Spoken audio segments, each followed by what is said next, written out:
Em outubro de 2022, o Ulsan Hyundai acabou com um jejum de 17 anos e conquistou o título sul-coreano. Acontece que o time que vinha ganhando tudo por lá nos últimos anos era o Jeonbuk Hyundai Motors. Então peraí, a Hyundai é dona dos dois principais clubes da Coreia do Sul nos últimos anos? A gente vai tentar entender um pouco mais da relação de clubes de futebol com montadoras automobilísticas depois da vinheta.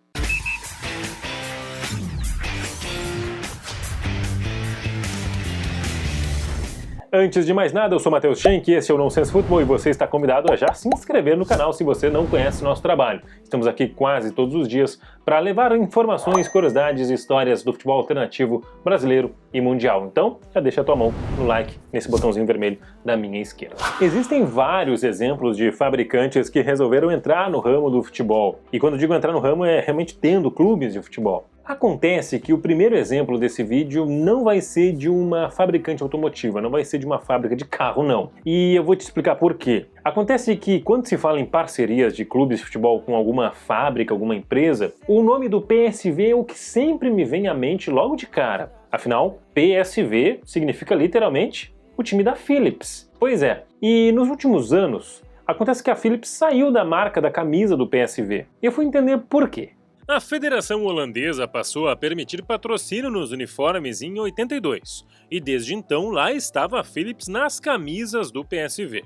Na verdade, PSV significa literalmente Associação Esportiva da Philips, um clube fundado por funcionários da empresa. Em 2015, essa empresa então resolveu parar de estampar a marca na camisa, visando ampliar as oportunidades de mercado do clube. Porém, segue mandando em tudo por lá, inclusive no nome do estádio, cujo contrato de naming rights vai pelo menos até 2031. Curiosidade falada, agora vamos para as montadoras de fato. E é impossível falar de montadoras que possuem times de futebol sem falar logo no Wolfsburg, né? O ano era 1937, quando os trabalhadores da fábrica de automóveis QDF Wagen criaram a cidade de Wolfsburg. Afinal, era muito mais fácil se estabelecer nas proximidades da fábrica do que fazer o vai e vem no trânsito diariamente. Após o fim da Segunda Guerra Mundial, a fábrica mudou de nome para Volkswagen, como é até hoje. Em 1945, esses trabalhadores criaram o VfL Wolfsburg. A empresa controla 95% do clube atualmente, além do nome da Volkswagen Arena, com capacidade para 30 mil torcedores. É curioso porque a gente está hoje acostumado com o Wolfsburg na primeira divisão alemã e tem sido assim nos últimos anos, sem muitas dúvidas, né? Acontece que nem sempre foi assim. Na verdade, eles subiram pela primeira vez só em 1997, quando foram vice-campeões da segunda divisão. O auge, como talvez você lembre, foi em 2009. Os Lobos, como são conhecidos, conquistaram um impressionante título da Bundesliga, contando com a afinada dupla de ataque formada por Grafite e Dzeko. Grafite, aliás, foi artilheiro da liga com 28 gols naquela ocasião. A gente continua na Alemanha, mas vamos pegar um trem 500 quilômetros ao sul. A gente vai agora parar em Ingolstadt. E a relação do FC Ingolstadt é bem próxima à Volkswagen. Isso porque o clube pertence à Audi, que por sua vez é parte do grupo Volkswagen desde 1996. O clube foi criado em 2004 e tem 80% das ações controladas pela Audi. Além disso, a montadora investiu pesado para construir a Audi Sports Park, onde o time manda seus jogos, numa soma de 20 milhões de euros. Dentro de campo, o Ingolstadt teve uma ascensão meteórica e uma queda de mesma forma.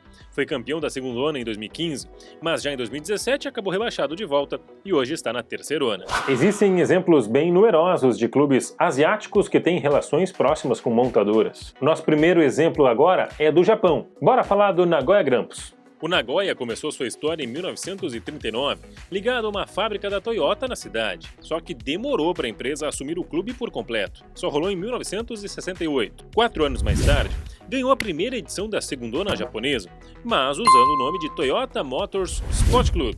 O primeiro grande título do clube entre os principais times japoneses veio em 95, quando levou a Copa do Imperador sob o comando de um certo Arsène Wenger.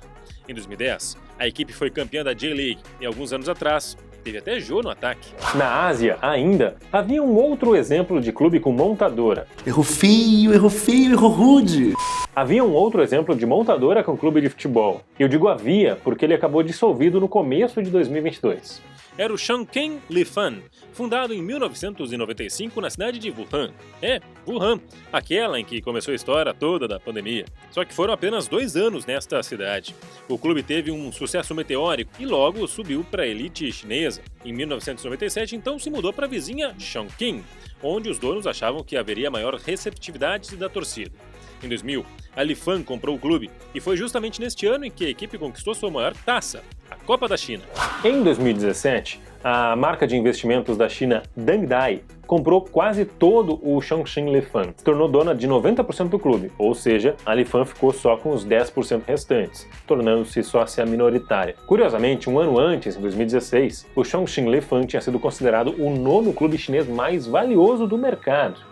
E aos poucos a pandemia e também a crise da montadora fizeram com que a equipe fosse minguando, até maio de 2022, quando oficialmente o clube foi dissolvido. A Lifan teve destino semelhante. Eles abriram um processo de falência, mas em julho de 2022 anunciaram que, graças a uma aliança com a marca Jelly, eles se chamariam agora Livan. E nossos 2 exemplos finais vêm da Coreia do Sul. Bora entender um pouco mais da relação entre o Ulsan Hyundai e o Jeonbuk Hyundai Motors. Mas antes o futebol. O Jeonbuk Hyundai Motors vinha de uma hegemonia nunca antes vista na K-League. Eram 7 taças nas últimas 8 disputadas no campeonato. 9 títulos desde 2009. Só que o campeão agora foi o Ulsan Hyundai, com uma rodada de antecedência e quebrando um jejum que vinha desde 2005. E fora de campo, afinal, os clubes são mesmo irmãos? Na verdade, não. Eles pertencem a setores diferentes do conglomerado. O Jeonbuk é ligado à indústria automotiva. O Ulsan é do departamento de construção de navios e maquinaria pesada. O Ulsan foi fundado em 1983, mas só em 90 é que se mudou para a cidade de Ulsan mesmo. Os Tigres, como são conhecidos, tinham ganho a K-League em 96 e 2005 e haviam ficado 10 vezes com o vice-campeonato. Mas se você acompanha de perto o Mundial de Clubes, talvez lembre do Ulsan Hyundai. Em 2012 e 2020, a equipe foi campeã da Liga dos Campeões da Ásia e com isso garantiu vaga no Mundial de Clubes. Porém, sempre acabou caindo logo de cara. O título do Ulsan em 2022 é especial porque acaba com uma sequência de 3 vices seguidos. Os Dinos, apelido do Jeonbuk, chegaram a estar vencendo o confronto direto a 4 rodadas do fim, mas levaram a virada com gols aos 52 e 55 do segundo tempo. O Ulsan tem hoje um atleta brasileiro no elenco. É o Léo, atacante ex-Santos e Corinthians e que tem 11 gols na atual campanha da K-League, sendo assim o vice-artilheiro do Ulsan na campanha. Em entrevista para a ESPN, o Léo disse: "Tenho conseguido mostrar meu futebol, me sentir útil e importante ao time. Isso motiva qualquer jogador a dar o seu melhor. As conquistas vêm como consequência quando o ambiente é bom e o trabalho é sério. O título veio com antecedência e só demonstra a competência do que foi feito durante a campanha." É claro que existem outros exemplos, ainda mesmo na Ásia, como o Yokohama Marinos, da Nissan. A gente pode citar isso num próximo vídeo, combinado? Para não deixar esse aqui muito longo. Então eu volto na próxima com mais exemplos e, claro, você está convidado a se inscrever no canal e deixar o teu like. E também, claro, comenta aqui embaixo o que você achou de outros exemplos e eu volto na próxima. Tchau, tchau!